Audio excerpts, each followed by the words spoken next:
ইউহিব্বুনাদ দুনিয়া ওয়া ইয়ানসাউনাল আখিরা, দুনিয়াকে ভালোবাসবে এবং আখিরাতকে ভুলে যাবে। আল্লাহ নবী বললেন,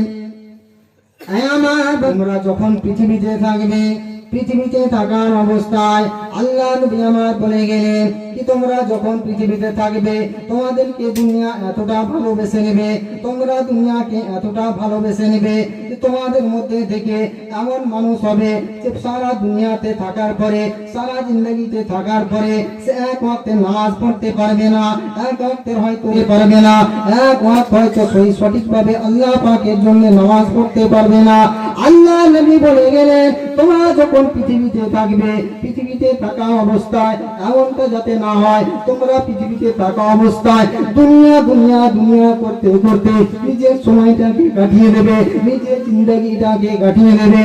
তোমার জিন্দগিটা এতটা মূল্যবান, এতটা মূল্যবান। আল্লাহ নবী বলে গেলেন তোমরা যাতে করে দুনিয়াকে এতটা ভালোবেসো না, দুনিয়াকে এতটা মহব্বত করো না, যেই মহব্বত করার কারণে, যেই ভালোবাসার কারণে দুনিয়া আখিরা, যেই ভালোবাসার কারণে তোমরা আখিরাতকে ভুলে যাবে, আখিরাতকে খেয়াল করতে পারবে না, সে দুনিয়া কামাতে কামাতে তোমার জিন্দগিটা কেটে যাবে।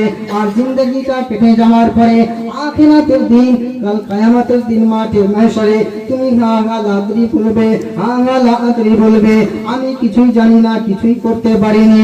এমন যাতে করে তোমার স্লোগান না হয়ে যায়, এমন যাতে করে তোমার পরিস্থিতি না হয়ে যায়। আল্লাহ নবী বলে গেলেন তোমরা এমন কোন দুনিয়াতে অবস্থায় থেকো না, এমন কোন কাজ করো না যেই কাজটার কারণে তোমার দুনিয়াতে জিন্দগি কেটে গেল এবং আখিরাতের জন্য কোনো কামাই করতে পারলে না।